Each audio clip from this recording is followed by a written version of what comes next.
আসসালামু আলাইকুম ভিউয়ার্স, আজকে আবার আরেকটি নতুন রেসিপি নিয়ে আপনাদের সামনে উপস্থিত হয়ে গেলাম নাহিদ এশা কিচেনটিতে। আশা করি আজকের এই রেসিপিটা আপনাদের খুব বেশি ভালো লাগবে। আজকে তৈরি করে দেখাবো আম পাতা পিঠা। কোনো চাউলের গুঁড়া ছাড়াই এখানে শুধুমাত্র আটা দিয়ে এই আম পাতা পিঠাটা তৈরি করে দেখাবো। এত সহজ তৈরি করা, আপনারা বছর জুড়ে সংরক্ষণ করতে পারবেন। একদম হুবহু আম পাতার মতনই কিন্তু দেখা যাবে, মনে হবে যেন কুড়িয়ে নিয়ে আসছেন আম পাতা। তো প্রথমে নিয়ে নিচ্ছি এখানে আমি একটি বাটিতে নিয়ে নিচ্ছি 4 কাপের 1 কাপ মাত্র আটা। আপনারা চাইলে কিন্তু আটার পরিবর্তে ময়দাটাও নিতে পারেন। এখন দিয়ে দিচ্ছি আমি হাফ চা চামচ লবণ, আর দিয়ে দিচ্ছি হাফ চা চামচের কম বেকিং পাউডার। এখন আমি খুব সুন্দর করে উস্কির সাহায্যে একটু মিশিয়ে নিচ্ছি ভালো করে, যাতে করে সব উপকরণ একটু মিশে যায়। আর এখন অল্প অল্প পানি দিয়ে একটি ব্যাটার তৈরি করে নেব, পাতলা একটি ব্যাটার তৈরি করে নেব। আর দর্শক, এই পিঠাটা তৈরি করে এত সহজ, কিন্তু দেখতে এতটাই সুন্দর আকর্ষণীয় আর খুবই সহজ তৈরি করা। দেখুন, এখানে কিছুই করা লাগলো না, কোনো গরম পানি না, কোনো ধরনের কোনো না, শুধু এখানে নর্মাল পানি নিয়ে এইভাবে কিন্তু ব্যাটারটা গুলিয়ে নিলেই হবে। তো এটাকে আমি একদম পাতলা করে গুলে নিচ্ছি। আমি আপনাদেরকে গোলার পরে ঘনত্বটা দেখিয়ে দিচ্ছি যে আসলে ব্যাটারটা আমি কিভাবে তৈরি করলাম। একটু ভালো করে সময় নিয়ে ঘুরিয়ে ঘুরিয়ে, যাতে কোনো দলা টলা এখানে না থাকে, একদম স্মুথভাবে ব্যাটারটা কিন্তু তৈরি করে নিতে হবে। একটু ধীরে ধীরে সময় নিয়ে 5 থেকে 6 মিনিট এভাবে বিট করে ব্যাটারটা তৈরি করে নিতে হবে। দেখুন, এখন কিন্তু আমার একদম রেডি। তো আপনাদেরকে আমি ঘনত্বটা চেক করে দেখিয়ে দিচ্ছি একটি 4 চামচ দিয়ে। এই যে দেখুন, আর উল্টো পাশ দিয়ে আমি দেখিয়ে দিচ্ছি, এই যে চামচেরটা কিন্তু দেখা যাচ্ছে না, এরকম ঘনটা রেখেছি আমি। তো এইভাবে কিন্তু তৈরি করতে হবে ব্যাটারটাকে। তো এখন আমি ব্যাটারটা একটা সাইডে রেখে দিচ্ছি, আর এখানে দিয়ে দিচ্ছি একটি বাটি। এই বাটিতে আরও গোল চামচের সাহায্যে 2 চামচ এখানে নিয়ে নিচ্ছি ব্যাটারটা। এখানে আমি ফুড কালার ব্যবহার করব, গ্রিন কালারের ফুড কালারটা ব্যবহার করব। আপনাদের ভালো লাগলে ব্যবহার করবেন, ভালো না লাগলে স্কিপ করতে পারেন। আমি ফুড কালারটা দিয়ে দিচ্ছি একটু ফুটে ওঠার জন্য, যেহেতু আমি ভিডিও তৈরি করি, এর জন্য দেখতে খুবই সুন্দর দেখা যাবে, এর জন্যই। তো এখন আমি এখানে 3 থেকে 4 ড্রপসের মতন দিয়ে দিচ্ছি ফুড কালারটা। তো এখন আমি খুব সুন্দর করে মিশিয়ে নিচ্ছি। কালারটা কিন্তু মিশে গেলে খুবই সুন্দর দেখা যাবে, সিদ্ধ হওয়ার পর আরও ভালো দেখা যাবে। তো ব্যাটারটা কিন্তু আমার একদম রেডি হয়ে গেল কালার সাথে মিক্স করে। আমি একটি মাত্র কালারে দিব, আপনারা চাইলে বিভিন্ন কালারে কিন্তু অ্যাড করতে পারেন। তো এখানে আমি দেখুন আম পাতাগুলো নিয়ে নিয়েছি এইভাবে, দেখে দেখে কিছু সাইজের আম পাতা আমি এইভাবে নিয়ে নিয়েছি। আর এই আম পাতা পিঠাগুলো দেখতে খুবই আকর্ষণীয় হয়। আপনারা দেখেও কিন্তু তৈরি করে অবাক হয়ে যাবেন। তৈরি করার পরে কিন্তু মনে হবে যে আম পাতা ঝরে পড়ে আছে, এরকম দেখা যাবে, হুবহু একদম আম পাতার মতনই হবে। তো আমি 4 চামচের সাহায্যে এইভাবে পাতাটাতে লাগিয়ে নিচ্ছি আস্তে আস্তে। এক্সট্রা ব্যাটারটা এদিকে ঝরে পড়ে যাবে, তারপরে কিন্তু আমি এটাকে সোজা করে দেব। তো এই পর্যায়ে কিন্তু আমি রেখে দেব। তো আরেকটি কালারও আমি আপনাদেরকে ভরাই দেখিয়ে দিচ্ছি যে আম পাতাতে কী পরিমাণের ভরাতে হবে। তো গ্রিন কালারটা আমি একটু একটা পাতাতে ভরাই নিচ্ছি, তারপর আপনাদেরকে দেখিয়ে দিচ্ছি। দুটা বাটিতে আমি 2টা চামচ নিয়েছি, কালার যাতে অ্যাডজাস্ট হয়ে না যায় এর জন্য।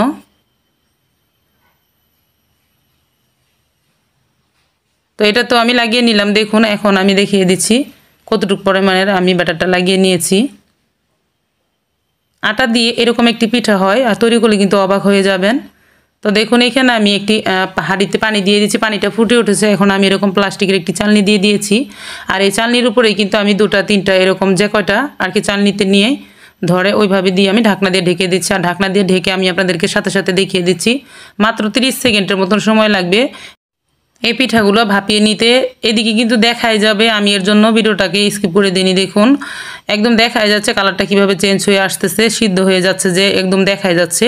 তো এইভাবে কিন্তু কালারটা চেঞ্জ হয়ে আসবে, পুরোটা সিদ্ধ হয়ে যাবে। সিদ্ধ হওয়ার সাথে সাথে কিন্তু নামিয়ে নিতে পারবেন।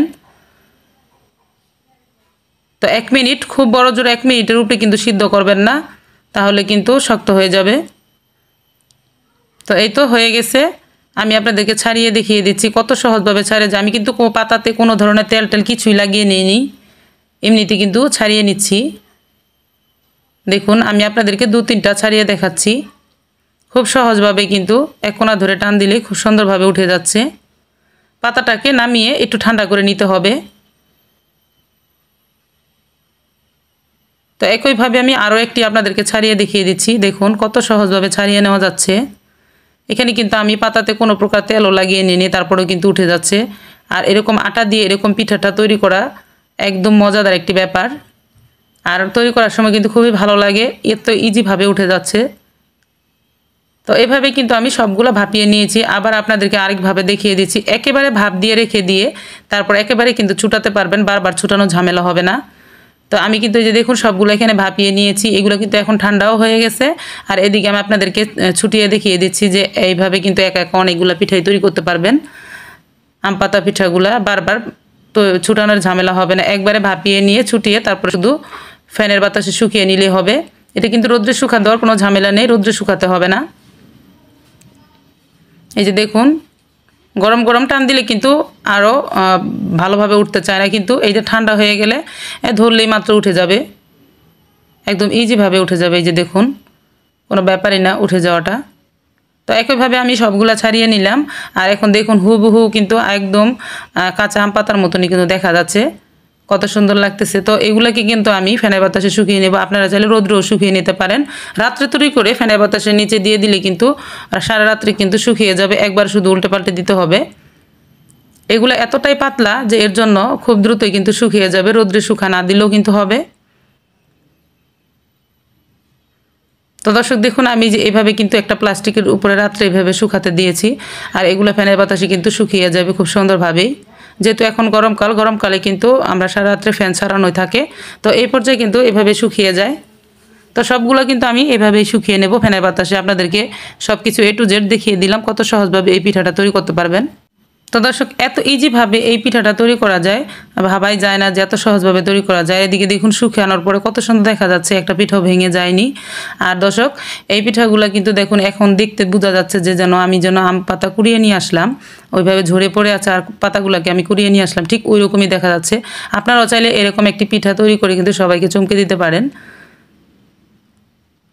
তো এখন আমি এগুলাকে ভাজতে নিয়ে যাব, দেখুন কত সুন্দর হয়েছে। আর বছর জুড়ে কিন্তু একটি এয়ার কন্টেইন বক্সে রেখে দিতে পারেন, এতে করে কোনো সমস্যাই হবে না, যখন ইচ্ছে তখন ভেজে খেতে পারবেন।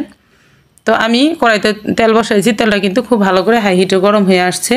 তো এই পর্যায়ে কিন্তু চুলাটাকে মিডিয়াম লো আঁচ করে হালকা আঁচে ভেজে নিতে হবে। এটা যেহেতু এতটাই পাতলা, তেলে দেওয়ার সাথে সাথে কিন্তু পুড়ে যেতে চায়, তো এর জন্য খুবই হালকা আঁচে কিন্তু ভেজে নিতে হবে। দেখুন আমার তেলটা কিন্তু এখানে খুব বেশি গরম হয়ে গেছে, আমি চুলাটাকে অফ করে দিয়ে এখানে ভেজে নিচ্ছি। তারপরও দেখুন খুব দ্রুতই কিন্তু ফুলে উঠতেছে, 2-3 সেকেন্ডও সময় নিতেছে না এগুলা ফুলে ওঠার জন্য, এতটাই পাতলা। এই কারণে আপনারা খুব হালকা আছে কিন্তু এই পিঠাগুলা ভেজে নেবেন। আমি কিন্তু চুলাটাকে অফ করে রেখেছি যেহেতু তেলটা অনেক গরম হয়ে গেছে এর জন্য। তো এখানে আমি বেশি পিঠা ভাজবো না, 6 থেকে 7টা পিঠা ভেজে নেব, আর বাকিগুলো আমি রেখে দেব অন্য সময় ভাজার জন্য। তো এইভাবে আমি আপনাদেরকে প্রায় অনেকগুলো পিঠাই ভাজা দেখিয়ে দিলাম। তেলটাকে একটু এভাবে ঝাঁকি দিয়ে দিয়ে ছাড়িয়ে নিলেই হবে।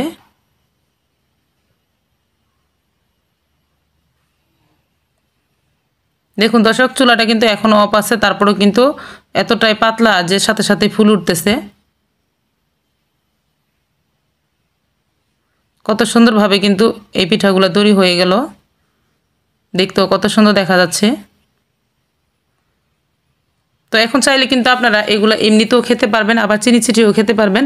তো একটা আমি আপনাদেরকে ভেঙে দেখাবো আসলে কতটা কুরকুরে হয়েছে এই পিঠাগুলো। তা শব্দটা শুনে হয়তো বুঝতে পারছেন আসলে কতটা মুচমুচে হয়েছে। তো এইভাবে কিন্তু তৈরি করে নিয়ে তারপরে কিন্তু আপনারা বছর জুড়ে সংরক্ষণ করতে পারবেন, আর যখন ইচ্ছে তখনই ভেজে খেতে পারবেন। আর এত সহজভাবে কিন্তু তৈরি করতে পারবেন সহজ রেসিপিটা। তো আমার ভিডিওটি যদি ভালো লাগে অবশ্যই আমার চ্যানেলটিকে সাবস্ক্রাইব করে দিবেন, আপনাদের মূল্যবান মতামতটি আমাকে কমেন্টে জানিয়ে দিবেন। ভালো লাগলেও আমাকে কমেন্ট করে জানিয়ে দিবেন, ভালো না লাগলেও কমেন্ট করে জানিয়ে দিবেন। আর দর্শক আপনারা অবশ্যই কিন্তু একটি ভিডিওতে লাইক দিয়ে দিবেন। তো আজ এই পর্যন্ত, আরও একদিন চলে আসবো নতুন কোনো ভিডিও নিয়ে ইনশাআল্লাহ। ততক্ষণ পর্যন্ত আপনারা সকলে ভালো থাকবেন, সকলকে জানাই অসংখ্য ধন্যবাদ। আল্লাহ হাফিজ।